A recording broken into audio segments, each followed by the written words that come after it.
Hello friends, welcome to the new episode of my channel. আমি সৌম্যজিৎ। এই মুহূর্তে আমি কথা বলবো রামকমল মুখোপাধ্যায়ের পরিচালিত রূপকিনী মৈত্র অভিনীত ছবি বিনোদিনী নিয়ে। যে ছবিটার মুখ্য চরিত্রে রূপকিনী অভিনয় করছেন এবং তার সঙ্গেই অভিনয় করছেন ওম প্রকাশ সাহানি, এবং যিনি আমার খুব ফেভারিট একজন অ্যাক্টর পুরোনো দিনের কমার্শিয়াল যুগের। তার সঙ্গে অভিনয় করছেন রাহুল বোস, কৌশিক গাঙ্গুলি, মীর আফসার আলী এবং তাছাড়াও একটা হিউজ কাস্ট। তো এই ছবির যে কাস্ট অ্যান্ড ক্রিউ সেটা না ভীষণ ভালো, ভীষণ ভালো।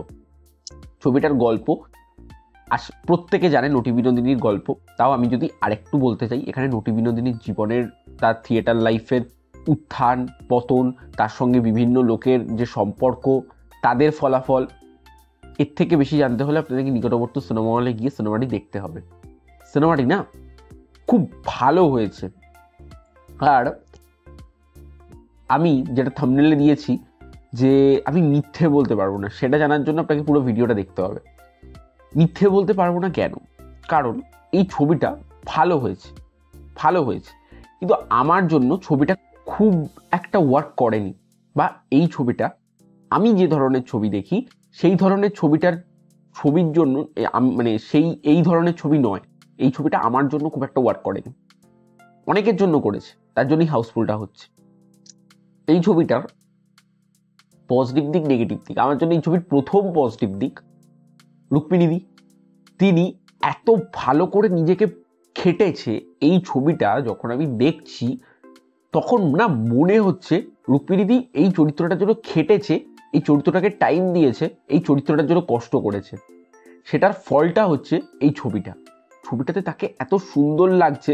তার যে প্রত্যেকটা শেড, একটা ওখানে শেড রয়েছে, সেই শেডটা হচ্ছে একটা তার বোকা বোকা লাইফ থেকে যে একটা ট্রান্সফার হয়ে তার যে একটা মানে স্মার্ট লাইফে ফেরার যে একটা স্টেপ, সেইটা ভীষণ ভালো।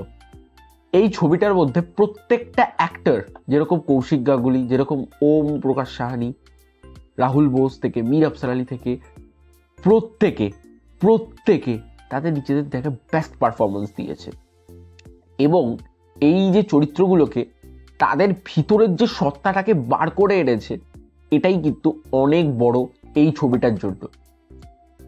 ছবিটার ক্ষেত্রে বিজিএম, এই ছবিটার ক্ষেত্রে বিজিএম ভীষণ ভালো, ভীষণই ভালো।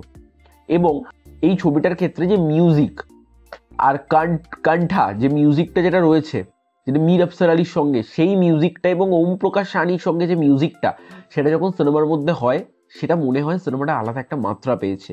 সিনেমাটা সত্যি আলাদা রকমের লেগেছে। এবং এই ছবিটির আরেকটি পজিটিভ দিক, এই ছবিটার মধ্যে যেভাবে প্রত্যেকটা এক একটা পার্ট করে দেখিয়েছে এবং সাইডে যেভাবে তাদের নাম লেখা, সেটা ভীষণ ভালো। কার বাংলো, রামকৃষ্ণদেবের সঙ্গে তার দেখা, এই নাটকটা, এই মানে প্রত্যেকটা তাদেরকে খুব ভালো করে দেখানো হয়েছে। এবং এই ছবিটার মধ্যে যে ভিজুয়াল, সেই ভিজুয়ালটাও ভীষণ ভালো। এবার যদি চলে আসি আমি ছবির নেগেটিভ পয়েন্টে, ছবির নেগেটিভ পয়েন্ট আমার জন্য এই ছবিটা ভীষণ স্লোলি ছবি। এটা আমার ছবি পছন্দ নয়, স্লোলি ছবি। এই ছবিটার যে স্লো মোশন, সেখানে কিছু কিছু জায়গায় বোর হতেই হবে। এবং এই আরেকটি যে এই যে ছবিটি, এই ছবিটির যে লাস্ট পোর্শন, সেই লাস্ট পোর্শনটা খুবই ভালো, কিন্তু সেই পোর্শনের বিজিএম এর কাজ একটুও তাদের দেখা উচিত ছিল ভাই। এবং এই ছবিটার ডিউরেশনে অনেক বড় ছবি হয়ে গেছে। সাধারণত এই রকম ছবি 2 ঘন্টার মধ্যে হলে বেস্ট ছবি হয়। এখানে অনেক পার্টগুলো কাটা যেত, সেটা হয়নি। এখন তো কিছু করার নেই, ছবিটা রিলিজ হয়ে গেছে। কিন্তু আমি বলতে পারি এই ছবিটা আমার খুব ডিসেন্ট ছবি লেগেছে। মিথ্যে কথা বলতে পারবো না যে দেবদার ফ্যান বলে বলবো দারুণ লেগেছে, ডিসেন্ট ছবি লেগেছে। এবং ছবিটার জন্য আমার পার্সোনাল রেটিং, এখন যদি আমি 5 রেটিং দিই তাহলে 4.5 আউট অফ 5। তো তোমাদের কেমন লেগেছে জানিও, আর যারা দেখে ফেলেছো তারাও জানিও। আর ভিডিও ভালো লাগে লাইক করো, কমেন্ট করো, জানি কেমন লাগলো শেয়ার করো।